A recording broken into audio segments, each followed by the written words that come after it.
नमस्कार दोस्तों, आपका MS मोटिवेशन में स्वागत है। आज की इस मोटिवेशन वीडियो में एक बहुत ही इम्पोर्टेंट टॉपिक पे मैं चर्चा करने वाला हूँ। यह टॉपिक बहुत ही ज़रूरी है क्योंकि मैंने कई बार लोगों से सुना है कि अगर वह एक बार सफल नहीं होते हैं वह उस काम को छोड़ देते हैं। तो आज का यही है टॉपिक दोस्तों। अगर आपकी पहली योजना असफल होती है तो दूसरी योजना बनाएं और दूसरी असफल होती है तो तीसरी बनाएं और तब तक बनाते रहें जब तक सफलता न मिल जाए। तो आज की इस टॉपिक बहुत ही दमदार होने वाली है, मज़ेदार होने वाली है दोस्तों, क्योंकि आज की इस वीडियो से आप जान जाएंगे कि असफलता तभी मिलती है जब हम काम करना छोड़ देते हैं। इसका सबसे अच्छा और बेहतरीन एग्जाम्पल है दोस्तों थॉमस एडिसन, जिसने बल्ब का आविष्कार किया। क्या आप जानते हैं जब थॉमस एडिसन बल्ब का आविष्कार कर रहे थे उसे कितनी बार असफलता हासिल हुई? नहीं दोस्तों, आप नहीं जानते होंगे।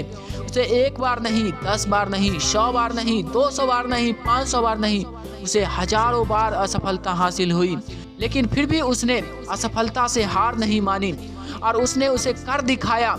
उसने हजारों बार कोशिश की लेकिन अंततः उसे सफलता मिल गई। इससे यह साबित होता है दोस्तों कि हमें जब तक सफलता नहीं मिले तब तक हमें उस काम को नहीं छोड़ना चाहिए। तो ना देर करते हुए इस टॉपिक को शुरू करते हैं। अगर आपके द्वारा बनाई गई पहली योजना सफलतापूर्वक काम न करें तो दोस्तों इसके स्थान पर एक नई योजना बना लें। अगर यह नई योजना भी काम न करे तो इसके बदले में एक और नई योजना ले आए और इसी तरह करते रहें जब तक कि आपको एक ऐसी योजना न मिल जाए जो काम करे। इस बिंदु पर अधिकांश लोग असफल होते हैं क्योंकि उनमें असफल योजनाओं के स्थान पर नई योजनाएं बनाने की लगन का अभाव होता है। दुनिया का सबसे बुद्धिमान आदमी भी धन कमाने या किसी और काम में तब तक सफल नहीं हो सकता जब तक कि उसकी योजनाएं व्यावहारिक और अमल में लाने योग्य न हो। इस रहस्य को आपने दिमाग में रखें और जब आपकी योजनाएं असफल हो तो यह भी याद रखें कि अकाल्पनिक यानी टेम्पोररी हार यानी अस्थायी असफलता नहीं होती। इसका अर्थ यह होता है कि आप जिस योजना पर काम कर रहे थे वह दमदार नहीं थी। दूसरी योजनाएं बनाएं, एक बार फिर से शुरू करें। अल्पकालिक पराजय का एक ही अर्थ होना चाहिए और वह यह है कि आपकी योजना में किसी खास किस्म के ज्ञान की कमी थी। लाखों करोड़ों लोग गरीबी और दुख भरा जीवन बिताते हैं क्योंकि उनके पास कोई दमदार योजना नहीं होती है जिसके द्वारा वे धन कमा सके। आपकी योजनाएं जितनी दमदार होंगी आपकी उपलब्धि उतनी ही होगी। कोई भी आदमी तब तक नहीं हारता जब तक कि वह हार नहीं मान लेता।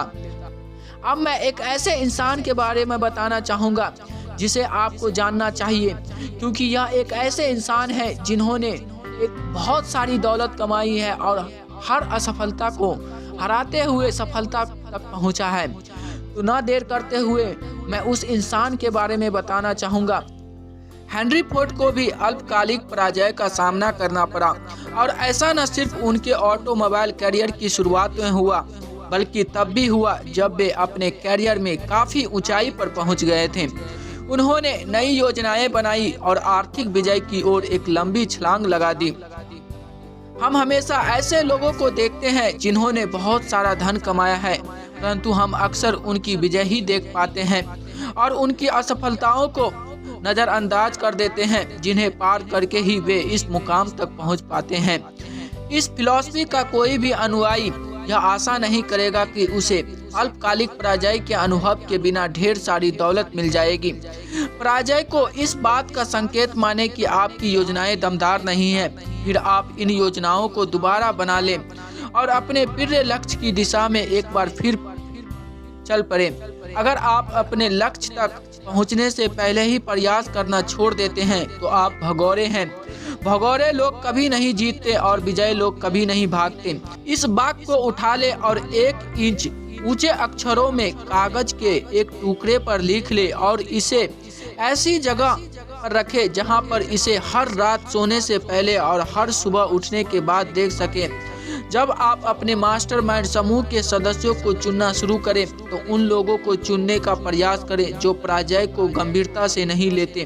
कुछ लोग मूर्खतावश यह विश्वास करते हैं कि केवल पैसे से ही पैसा कमाया जा सकता है। यह सच नहीं है।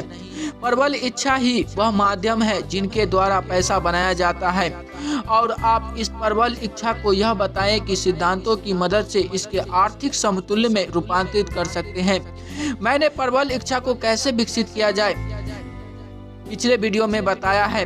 अगर आप उस वीडियो को नहीं देखे हैं तो डिस्क्रिप्शन में लिंक है, आप वहां से देख सकते हैं। धन अपने आप में कुछ नहीं है, यह सिर्फ एक निर्जीव पदार्थ है। यह न चल सकता है, न सोच सकता है, न बोल सकता है, परंतु यह सुन सकता है। और जब कोई आदमी इसकी प्रबल इच्छा करता है तो यह उसके आमंत्रण पर दौड़ा चला जाता है। तो आज की इस वीडियो से आपको क्या सीख मिली, नीचे डिस्क्रिप्शन में जरूर बताइएगा। तो आज के लिए इतना ही, फिर मिलते हैं अगले वीडियो में। तब तक जय हिंद, जय भारत। इस वीडियो के बारे में अपनी राय नीचे कमेंट सेक्शन में जरूर दें, और अगर आप मेरे चैनल पर नए हैं तो मेरे चैनल को सब्सक्राइब करें और बेल आइकन को भी दबा दें, ताकि आने वाली नोटिफिकेशन आपको मिलती रहे, और अपने दोस्तों को भी जरूर शेयर करें। थैंक्स।